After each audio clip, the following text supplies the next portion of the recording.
Okay, this is a quick but important video. The most important stroke in anything you do drumming is the single stroke. Everything's based off that. Eventually you'll do doubles and then combinations. Everything's a combination of doubles and singles, obviously. But the single is the basis, right? So practice singles very evenly. People always overlook this. Now the reason why I have a very naturally weak left hand. I have a thing called congenital familial tremors. I mean, look at my hand, guys, or ladies, people. Isn't that crazy? It's just out of control. Now my right hand is comparison. Isn't so bad. But just runs in our family. I haven't had a drink for 20 years and I haven't had caffeine for a long time. So it's just, imagine how I was then, you know?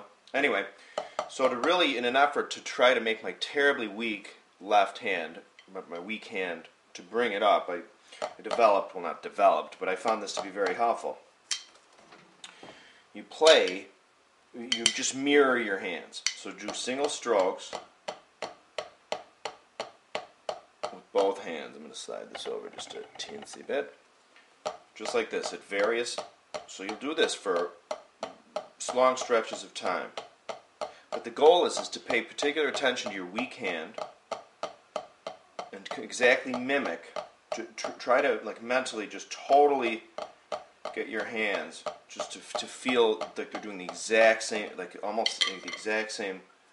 It's like if you're doing this, you want your hands to do the exact same thing, to make them feel like, get in the habit of feeling the exact same way. Because when you do, a lot of times, you know, when you start out, your strong hand's already stronger by the nature of it. And your weak hand is weaker. So when you start doing paradiddles, well, your right hand is already, you know, doing it better and faster because it's stronger, and your left hand is doing the best it can. And I think my theory is I think the way it works is you're obviously, since you're already strong-handed, your strong hand will just become stronger. Your weak hand will become stronger as well, but at a weaker rate. So this way, this directly addresses the disparity between the strong hand and the weak hand. Single strokes. Now, single strokes meaning simultaneous for now. So you start low, close to the pad, soft dynamic. I mean, you don't have to do this all linearly. I mean, meaning, you know, eventually like you would in an open or closed, open to close and close to open thing again. You'd start, you know, soft, bring it louder, and then bring it soft again, or you'd start slow. Bring it faster, and bring it slow again. But the point being is that whatever dynamic or tempo you're doing it, pay particular close attention to the feeling in your weak hand. Really spend, like you'd be doing this, like try to make, you know, both hands, spend time like trying to make your weak hand do exactly, feel-wise and appearance-wise, especially the hand itself and the actual stroke. Don't even mind so much if one of the sticks is going a little higher or lower. For now, don't even pay attention to that. So if you're going like this, but in the short run, pay attention to the exact feel of how the stick feels in your wrist and where your fingers are positioned. And what I do too is another position is I will bring the sticks slowly, one hitting like this. I will slowly bring the sticks up in a Keith Moon, Dave Clark 5e drummer fashion and strike from a higher angle.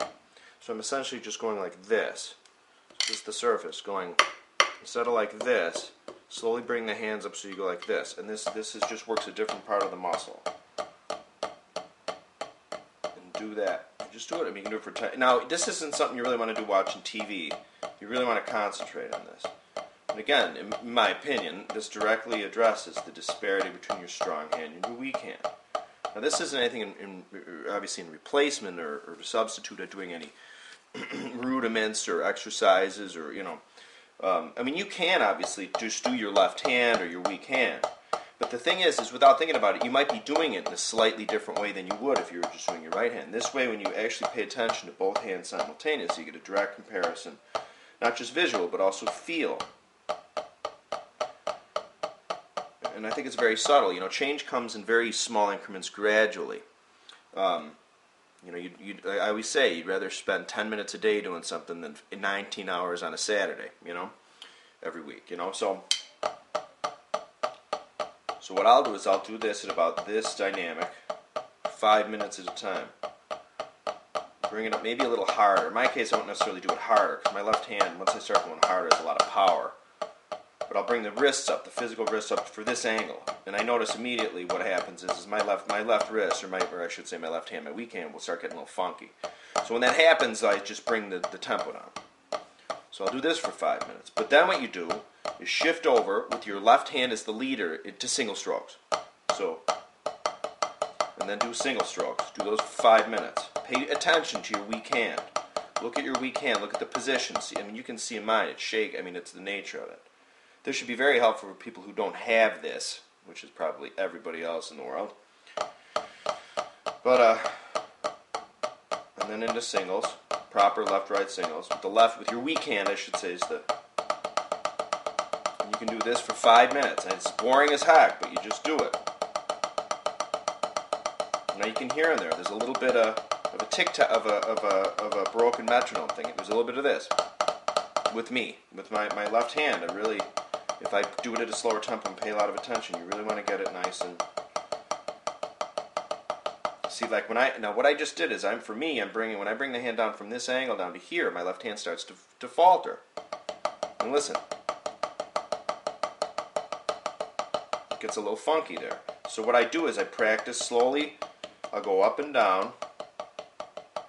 So I'm raising them up and then back down. So it's that changeover. It's the changeover physically that I'm trying to slowly smooth through that change. You know, these changes slowly but surely. You know, you're turning your...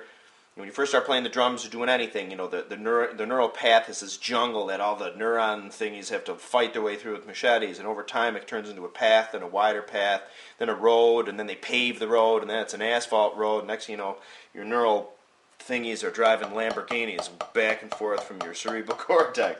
You know what I'm saying? But it just takes time slow, and people, it's human nature to... You know, I mean, if I teach lessons, or, you know, you see people, they're like, okay, well, here's a single stroke road, and you go fast, and they're like, you know, they want to do, you just want to do that, you know, but you just have to, for as much as it's agonistic, you just, turn that baby off, you just go slow, be relaxed, but again, with this exercise, just pay particular attention to your weak hand, visually, and then the feel, too. I don't know about for you guys, but apart from this, my weak hand feels like somebody else's hand. I mean, it feels like a different appendage to me, so you just gotta... And this is very good because right off the bat I can just tell my right hand is so relaxed and I hold the stick just so. In my left hand I'll notice that my thumb is slipping to a different position. So I'll just bring it back to where it is in the right hand. And I'll do it for 5 more minutes. And what I actually also do sometimes too is I'll actually, you don't have to do this now, but I'll actually switch the grip. So I'll go from a German to a French. Because I want to get better at the French. I mean, I can do sort of an open, like fingery French, sort of poorly. But anyway, so I would like to, in my opinion, I would like to become, have my facility equal, I mean, better even, obviously, with my right hand, too. But with both hands, even doing a different grip. Because I'm sure that, you know, obviously being able to attack, to strike with a strum or anything with the stick, this, you know, with your hand in different positions, obviously makes for a better, you know, all-around facility. So I'll go back and forth between going from German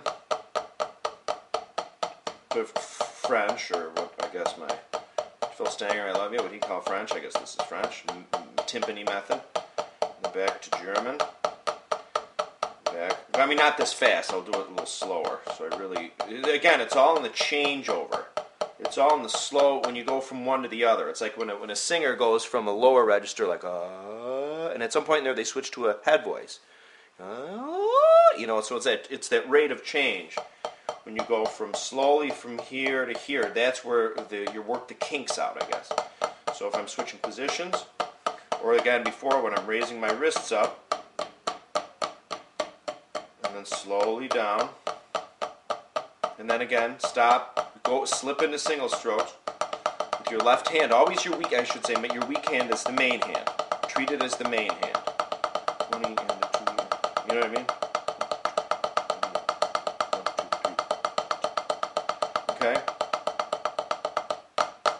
Okay? And just do that. Because, this, in my opinion, this exercise directly addresses the disparity between hands. Directly. I mean, everything else will do it indirectly. I mean, obviously, the more you do paradiddles or...